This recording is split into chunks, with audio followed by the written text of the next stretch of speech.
नमस्कार, जय हिंद साथियों। आप सभी का स्वागत करता हूं बिहार बोर्ड के इस क्लास 12 के एक फिजिक्स के नए वीडियो में। और इस वीडियो में दोस्तों हम लोग फिजिक्स का मोस्ट इम्पॉर्टेंट 2022 के एग्ज़ाम के लिए क्वेश्चंस को देखने वाले हैं। तो फटाफट आप सभी लोग इस वीडियो को एक बार तेज़ी से शेयर कर दीजिए ताकि दोस्तों सभी स्टूडेंट इस वीडियो को देखें और अपने 2022 के एग्ज़ाम में अच्छे से अच्छे स्कोर कर सकें। क्योंकि दोस्तों मैं जो क्वेश्चन बताने वाला हूँ ना वो बिहार बोर्ड 2022 के रिगार्डिंग ही बताने वाला हूँ। और आप लोग इस क्लास का प्रत्येक क्लास का पीडीएफ पाना चाहते हैं तो आप हमारे टेलीग्राम चैनल को जरूर से जरूर ज्वाइन करें, क्योंकि वहीं पे आपको प्रत्येक क्लास का पीडीएफ मिलेगा। तो चलिए हम लोग शुरू करते हैं क्वेश्चंस को। तो देखिए क्वेश्चन नंबर 1 आपके स्क्रीन पे दिख रहा होगा। मोस्ट इंपॉर्टेंट क्वेश्चन, बहुत बार पूछल गया है ना, और इस बार भी आएगा। क्वेश्चन नंबर 1 कहता है यदि किसी ऊंचाई ट्रांसफार्मर के प्राथमिक एवं द्वितीयक क्रमशः N1 तथा N2 लपेटे हैं तो क्या होगा, है ना। ऊंचाई ट्रांसफार्मर, हमारा ट्रांसफार्मर कैसा है दोस्तों, ऊंचाई ट्रांसफार्मर है। तो ऊंचाई ट्रांसफार्मर में क्या होता है दोस्तों, जो यानी कि जो नंबर ऑफ टर्म होता है वो क्या होता है, N2 बड़ा होता है, यानी कि दूसरा वाला बड़ा होता है और पहला वाला छोटा होता है। तो आपसे कंडीशन क्या याद रखना है, ऑप्शन नंबर बी याद रखना है, ठीक है, याद रखिएगा। चलिए आगे बढ़ते हैं। और अगर धारा की बात की जाए दोस्तों तो धारा हमेशा N2 से ही निकलेगा, ये चीज़ क्लियर रखना। चलो आगे बढ़ते हैं, अगला क्वेश्चन। ये क्वेश्चन दोस्तों बहुत बार एग्जाम में पूछता है आपके, तो इसको भी ध्यान में रखिएगा। एक उत्तल लेंस n बराबर 1.5 को पानी, है ना, को पानी का देखिए यहाँ पे अपर्तनांक दे दिया, यहाँ पे लेंस का अपर्तनांक दे दिया है, को डुबाया जाता है। उत्तल लेंस को एक पानी में डुबाया जाता है तो यह व्यवहार करेगा। तो कैसा व्यवहार करेगा, तो इसका आंसर आप लोग को क्या याद रखना है, तो इसका आंसर दोस्तों ऑप्शन नंबर ए रहेगा, उत्तल लेंस की ही तरह व्यवहार करेगा, ठीक है, उत्तल लेंस की ही तरह व्यवहार करेगा। चलिए आगे बढ़ते हैं, अगला क्वेश्चन देख लीजिए। यहाँ पे दोस्तों क्वेश्चन नंबर यहाँ पे 3 देखिए, कहता है जितने समय में किसी रेडियो एक्टिव पदार्थ की राशि अपने प्रारंभिक परिमाण से आधी हो जाती है तो उसे हम लोग क्या कहते हैं, है ना। रेडियो एक्टिव, ये आपका फिजिक्स का लास्ट वाला चैप्टर से है ना, परमाणु वाला चैप्टर से। तो इसका आंसर क्या हो जाएगा, इसका आंसर आप लोग याद रखिएगा, आधा हो जाता है, यानी कि अर्ध आयु काल। क्या होता है, अर्ध आयु, ठीक है। तो ऑप्शन नंबर बी यहाँ पे दोस्त राइट हो जाएगा, ठीक है। ये सब क्वेश्चन बहुत ज़्यादा इंपॉर्टेंट है और ऐसा ही सीरीज हमारे इस चैनल पे मिलेगा, तो चैनल को फटाफट सब्सक्राइब कर दो, ठीक है। ये देखिए ये क्वेश्चन देख लो, बहुत इंपॉर्टेंट, बहुत बार पूछल गया। कहता है यहाँ पे आपको मैंने एक्स कर दिया है और क्वेश्चन में आपको हो सकता है कि लैम्डा भी रहेगा, ठीक है, लैम्डा भी रहेगा, तो कोई दिक्कत नहीं है, फॉर्मूला सेम लगेगा। एक्स तरंग दैर्ध्य वाले प्रोटॉन की ऊर्जा होती है, एक तरंग दैर्ध्य वाले प्रोटॉन की ऊर्जा क्या होती है, ऑप्शन नंबर यहाँ पे देख सकते हैं Hc into x, Hc/x, Hx/c, और ऑप्शन नंबर डी है x/hc। तो यहाँ पे जो इसका आंसर होगा ना दोस्तों वो हो जाएगा Hc/x। एक्स जहाँ आपका क्या है दोस्तों, याद रखना लेमडा, आपके ऑप्शन में यहाँ पे Hc लेमडा हो सकता है, ठीक है। जहाँ सी आपको पता होना चाहिए निर्वात में प्रकाश की चाल, निर्वात यानी कि जहाँ पे हवा भी ना हो, ठीक है, एप्सिलॉन नॉट जिसको हम लोग कहते हैं। चलिए यहाँ पे देखिए क्वेश्चन नंबर 5 आप लोग अच्छे से देख लीजिएगा। ये क्वेश्चन तो बहुत बार पूछता है दोस्तों, इसका आंसर भी बहुत ही आसान है। टीवी टावर, है ना, पृथ्वी के किसी स्थान पर एक प्रेषण टीवी टावर की ऊंचाई 245 मीटर है, यानी कि टीवी टावर की ऊंचाई हाइट आपको दे दिया है। अधिकतम दूरी तक इस टावर का प्रसारण पहुंचेगा, यानी कि कितना एरिया कवर करेगा यहाँ पर, ठीक है। इसका हाइट अगर 245 मीटर है तब, तो इसका आंसर डायरेक्ट आप सभी लोग याद रखना, इसका आंसर हो जाएगा 56 किलोमीटर, ठीक है, 56 किलोमीटर तक ही ये करेगा। इसका फॉर्मूला है तो दोस्तों आप लोग इस फॉर्मूले को पुट भी कर सकते हो, आप लोग इस फॉर्मूला को एक बार देख लेना, क्योंकि आपको 1 मार्क्स एकदम गारंटेड है कि क्वेश्चन आएगा ही आएगा, ठीक है। ये चीज़ क्लियर रखिएगा। तो चलिए हम लोग अगला प्रश्न देखते हैं, क्वेश्चन नंबर 6, थोड़ा सा फास्ट रखेंगे। यहाँ पे देखिए क्वेश्चन नंबर 6 कहता है दोस्तों पृथ्वी के चुंबकीय ध्रुव पर नमन कोण का मान होता है, पृथ्वी के चुंबकीय ध्रुव पर नमन कोण का मान कितना होता है। तो इसका आंसर क्या याद रखना है दोस्तों आप सभी को, ऑप्शन नंबर सी 90 डिग्री होता है। कितना होता है, 90 डिग्री होता है। तो आपसे क्या याद रखिएगा, 90 डिग्री। और ये क्वेश्चन भी आपके एग्जाम में पूछेगा। चलिए अगला प्रश्न देखिए कौन सा एग्जाम में आपके पूछ सकता है। तो ये देखिए क्वेश्चन नंबर 7 आपके एग्जाम में पूछेगा, ताप बढ़ने से अर्धचालक का विशिष्ट प्रतिरोध क्या होता है, है ना, ताप बढ़ा रहे हैं तो अर्धचालक का विशिष्ट प्रतिरोध क्या होगा, बढ़ता है, घटता है, अपरिवर्तित रहता है या शून्य हो जाता है। तो इसका आंसर आप सभी को क्या याद रखना है, घटता है। ठीक है, क्या होता है दोस्तों, घटता है। ये सब क्वेश्चन आपके एग्जाम के लिए मोस्ट इंपॉर्टेंट है।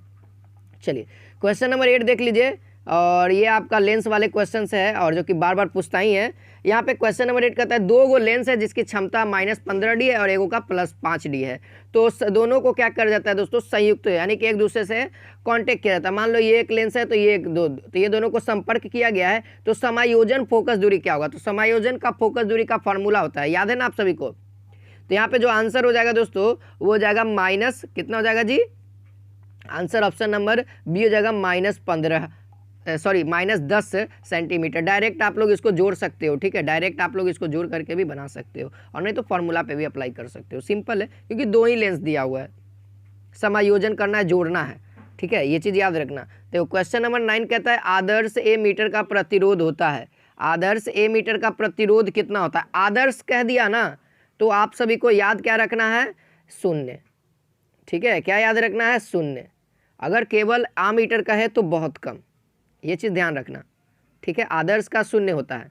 अगर वोल्ट मीटर का कहे तो अनंत, आदर्श वोल्ट मीटर कहे तो अनंत। चलिए अब क्वेश्चन नंबर 10 देख लीजिए आप लोग। आयाम अधिमिश्रण में अधिमिश्रित सूचांक होता है। आयाम अधिमिश्रण में अधिमिश्रित सूचांक क्या होता है, तो ये भी क्वेश्चन आपके एग्जाम के लिए इंपॉर्टेंट है। ठीक है, तो ये आयाम का देखिए, ये क्वेश्चन कुछ अलग तरीके से घुमा के पूछा है, लेकिन मैं आपको सरल तरीके से बताता हूँ। आयाम का जो पॉइंट होता है वो किन के बीच में होता है, आयाम किन के बीच में आता है, तो सभी को पता है यार, सभी को पता है, 0 से 1 के बीच में होता है ना, 0 से 1 के बीच में ही होता है, इससे नहीं ज़्यादा हो सकता है नहीं कम हो सकता है। तो ऑप्शन नंबर बी आप सभी लोग याद रखना। अगला प्रश्न देख लीजिए, यहाँ पे देखिए दोस्तों क्वेश्चन नंबर 11 कहता है नैंड गेट का बूलियन व्यंजक। देखो मैं कहूँगा कि आप लोग जितना भी गेट है ना उसका आप लोग बूलियन व्यंजक याद रख लेना। 3 गो गेट है, मूल रूप से 3 गो गेट है, या संयोजन करके भी 2 गो शायद संयोजन करके बन जाता है। ठीक है, तो याद रखना है। तो ये किसका मिश्रण है, तो ये नॉट गेट और दोस्तों एंड गेट का मिश्रण है। तो नॉट गेट कहता है बार और एंड गेट करता है डॉट, तो दोनों को मिश्रण कर दो ना। तो यहाँ पे ऑप्शन नंबर डी देख लो, ए डॉट बी है यानी कि एंड गेट है, और बार लगल है यानी कि नॉट गेट है, तो दोनों को मिला करके क्या हो गया, नैंड गेट। तो ऑप्शन नंबर डी फॉर्मूला बन गया। अगर मूल व्यंजक याद है ना, मूल वाला, मूल गेट का, तो सब बन जाएगा। यहाँ पे चलिए आगे बढ़ते हैं। क्वेश्चन नंबर 12 देखिए, क्वेश्चन नंबर 12 कहता है दोस्तों प्रत्यावर्ती धारा परिपथ में यदि धारा आई हो, ठीक है, यदि धारा आई हो एवं वोल्टेज के बीच कालांतर क्या है, फाई है। देखो फाई मेरे को नहीं लिखने में बन रहा था मोबाइल में, तो मैंने सी को काट दिया है। तो धारा का वाटहीन घटक क्या होगा, ये भी गलत लिख दिया, वाटहीन घटक। ठीक है, वाटहीन घटक। तो जो वाटहीन घटक होता है ना दोस्तों, वो होता है आई साइन फाई। ठीक है, आई साइन फाई, जहाँ आई आपका क्या है, धारा है, और साइन फाई आपका ये कालांतर है। ठीक है, वाटहीन धारा का घटक। ठीक है, चलिए यहाँ पे क्वेश्चन नंबर 13 आपके सामने दोस्तों, डायनमो के कार्य का सिद्धांत आधारित है। डायनमो के कार्य का सिद्धांत आधारित है, किस पर आधारित है, सबको पता है, 10वीं क्लास से पढ़ते आ रहे हैं आप लोग। ऑप्शन नंबर बी विद्युत चुंबकीय प्रेरण पर। कहाँ पर, विद्युत चुंबकीय प्रेरण पर। तो आप सभी लोग याद रखिएगा इसका आंसर। अगला प्रश्न चलते हैं। यहाँ पे क्वेश्चन नंबर 14 दोस्तों आपके एग्जाम के लिए मोस्ट इंपोर्टेंट, इस बार की तरह आपके एग्जाम में आएगा इस बार। चलिए, प्रत्यवर्ती धारा के वर्गमूल माध्यमान और शिखर मान का अनुपात क्या होगा। वर्गमूल माध्यमान का फॉर्मूला याद होना चाहिए क्या होता है, और शिखर मान क्या होता है। ठीक है, तो जो इसका आंसर हो जाएगा दोस्तों वो क्या हो जाएगा, ऑप्शन नंबर बी हो जाएगा। ऐसा क्यों, यहाँ पे क्या हो जाएगा, यहाँ पे हो जाएगा I nought by √2, I nought by √2 और डिवाइड बाई आई नॉट। ये हमारा क्या है दोस्तों, वर्गमूल का माध्यमान का फॉर्मूला, और ये हमारा शिखर मान होता है। ठीक है, आई नॉट। तो आई नॉट से आई नॉट खत्म हो गया, नीचे में कुछ नहीं, ऊपर जाएगा तो 1/√2 ही आंसर हमारे पास आ गया ना। आपसे क्वेश्चन पूछ सकता है शिखर मान और वर्गमूल माध्य का, तो क्या हो जाएगा, यहाँ पे उल्टा हो जाएगा, √2 हो जाएगा। अगर उल्टा करके पूछ दिया तब। तो ये सब कॉन्सेप्ट आपको याद रखना है, यही सब क्वेश्चन पूछता है, ज़्यादा टफ भी नहीं होता है। अब थोड़ा सा इसको हम छोटा करेंगे ताकि आप सभी को पूरा क्वेश्चन दिख जाए। यहाँ देखिए क्वेश्चन नंबर 15 कहता है एक तार में 1 एम्पियर धारा प्रवाहित हो रही है। ठीक है, और यदि इलेक्ट्रॉन का आवेश 1.6 इंटू 10⁻⁻19 कूलम हो तो प्रति सेकेंड में प्रवाहित होने वाली इलेक्ट्रॉन की संख्या क्या होगी। सीधा दोस्तों आपके पास कितना धारा प्रवाहित हो रहा है, 1 एम्पियर, कूलम्ब दिया हुआ है, 1 इलेक्ट्रॉन का कूलम्ब दिया हुआ है, तो आपसे पूछा कितना इलेक्ट्रॉन जाएगा 1 सेकेंड में। ठीक है, तो इसका आंसर आप लोग को क्या याद रखना है दोस्तों, ऑप्शन नंबर यहाँ पे बी याद रखना है, 1.6 इंटू 10⁻18 कूलम। ठीक है, ये ध्यान रखिएगा। चलिए आगे बढ़िए, बस इतना ही था दोस्तों। इंपॉर्टेंट लगा होगा तो इस वीडियो को शेयर करिएगा, लाइक करिएगा, और चैनल पर पहली बार है तो यार चैनल को भी सब्सक्राइब कर लेना। मिलते हैं नेक्स्ट क्लास में नेक्स्ट इंपॉर्टेंट क्वेश्चन के साथ। तो जय हिंद, जय भारत।